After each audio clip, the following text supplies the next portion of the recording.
Welcome everybody to Dead Hipster Brew Reviews. It's the maiden voyage of the channel, the first video of many, many to come, where together we can review all things brewed. So that includes beers and coffees, except for the fact that we are going to eliminate all that snobby jargon, and we're just going to give straight to the point, everyday, average Joe type reviews. Even though we might explore something a little bit out of the norm, probably not going to touch Bud Light or Miller Light or Natty Light, whatever the case may be. We're going to try some different things. We're going to be a little bit adventurous, but we're going to stay away from that snobbery and all of that nonsense. We're going to get straight to the point. So let's do it. Let's get started today for the very first Dead Hipster Brew Review. I got my nice little beer mug here, cup, whatever you want to call this thing. See, we're starting off on the right foot. And then we have a nice dark porter by Founders. Founders Brewing in Grand Rapids, Michigan, straight from the tundra all the way down here in Greenville, South Carolina. And we have our 50 caliber bottle opener. So let's see what we got going on here. To get started, it is a dark porter. It says a dark, rich, and sexy. And look at that bottle. It truly, truly is. This is the one thing that grabbed my attention in the aisle, and I thought, that not only looks interesting, it sounds delicious. So just straight off the back, 6.5% alcohol by volume. So right there in the middle, nothing too crazy. It pours silky black with a creamy tan head. It's cozy like velvet. It's a lover, not a fighter. Let's see if that's true. Let's try this out. It is. Oh, they got a little message inside the cap. I like that too. Brewed for us, it says. Interesting. This is at a perfect 33 degrees Fahrenheit. I have no idea. I have no idea what temperature is. It's fresh out of the refrigerator. It's been refrigerated for about 16 hours. Maybe more than 24. So they are right. It does pour a rich black. It is very dark, and it does have that kind of creamy, caramely head to it. It smells a little sweet. You do get a little note of caramel. I don't really smell the chocolate or the cocoa factor, which I think they say this is a chocolate and caramel porter. Yes, indeed. Bottled 11/28/18. That's nice to know. Smells good. Smells good. Let's try it out.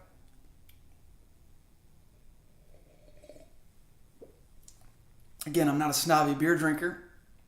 I don't know what the protocol is. Like I said, this is just going to be straight to the point beer reviews. There's no swishing. There's no spitting. I don't know if you do that with beer. I saw the guys do it with wine. It seems like an awful waste of alcohol to me.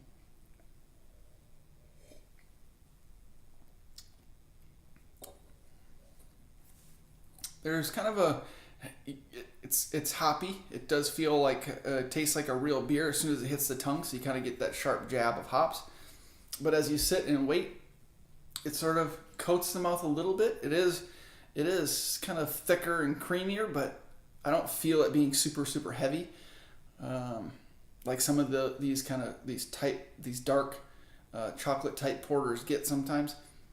It feels actually relatively light and airy. That's kind of the description that comes to my mind.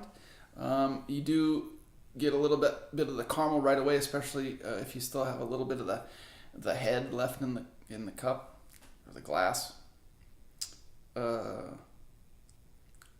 And a little bit of the chocolate, not super a lot, more caramel than chocolate to me. As I sit here and I think, I love food, I love to eat, right? So as I sit here, I keep thinking about, and it's just like an automatic reaction for me. I take a drink of a beer or coffee, and I think, what would be good with this, right? And I think that's really the point of looking at some of these things. What do you enjoy it with? You could certainly sit here on a cold day like this, a cold, rainy day or cold, rainy afternoon, and drink this watching the game or watching a round of golf, and it'd be fine just the way it is.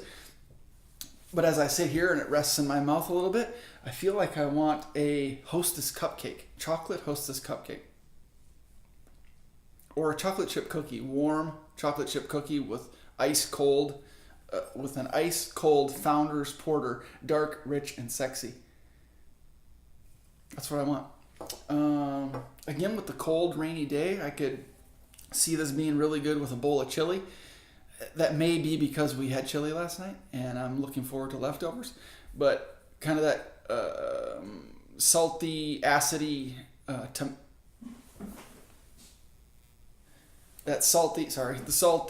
acidy tomato base of the chili, I think would be really good with this. It would cut through that creamy.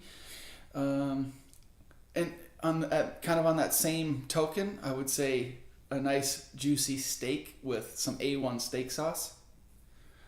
I could just that bite of the steak sauce, I think, would do a lot to kind of cut this down a little bit. Not that it needs it, but I think it'd be a good contrast.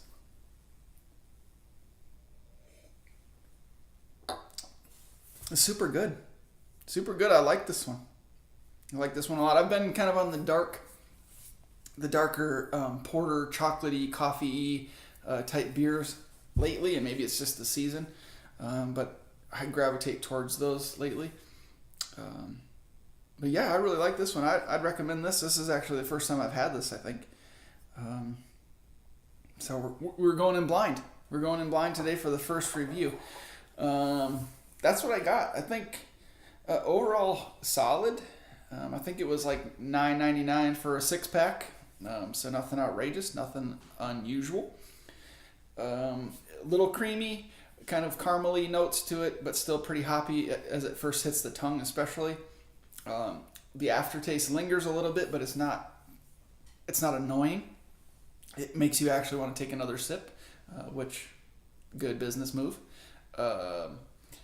But I get the vibe of wanting a chocolate cupcake or a warm chocolate chip cookie, and I think it'd be good with anything kind of acidy to break up kind of that rich, heavy characteristic of the beer.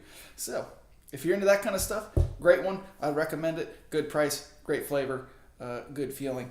I don't feel like it'd be one of those really heavy beers where you can start feeling it in your chest after 2 glasses of it. I think it'd be good. So that's what I got for today.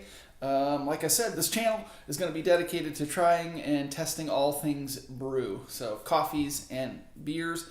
I've always enjoyed being kind of adventurous when it comes to different beers at restaurants and things that just catch my attention at the store. Luckily in Greenville, South Carolina, we have a couple really good grocery stores that have a wide selection of craft brews, and we have a lot of local microbreweries and breweries in the area. So we get a lot of exposure to different things and people trying different things out. So this could be a really exciting channel, so stick around. Coffees is something that I've just gotten into over the last year or so still developing a palate for those. I haven't really been interested in coffees in the past, but as I kind of explore those a bit more, that could make for some interesting content as well. So I appreciate you all very much watching today. Please hit the subscribe button and the little bell as well. I think the plan right now is to do 1 to 2 videos a week, probably 2, maybe a beginning of the week video and one towards a Friday, so we can go into the weekend with an idea of what we want to be drinking. And like I said, coffees and beers. So hit the thumbs up button as well. It's going to help grow this channel, and the more we grow, the more we're going to be able to explore together. Excellent. And if you have any suggestions for coffees or beers that I just absolutely have to try, let me know in the comments below. Appreciate your feedback and your interest. Thank you very much for watching. Look forward to many more of these videos with you all. So thanks for watching. See you in the next Dead Hipster Brew Review.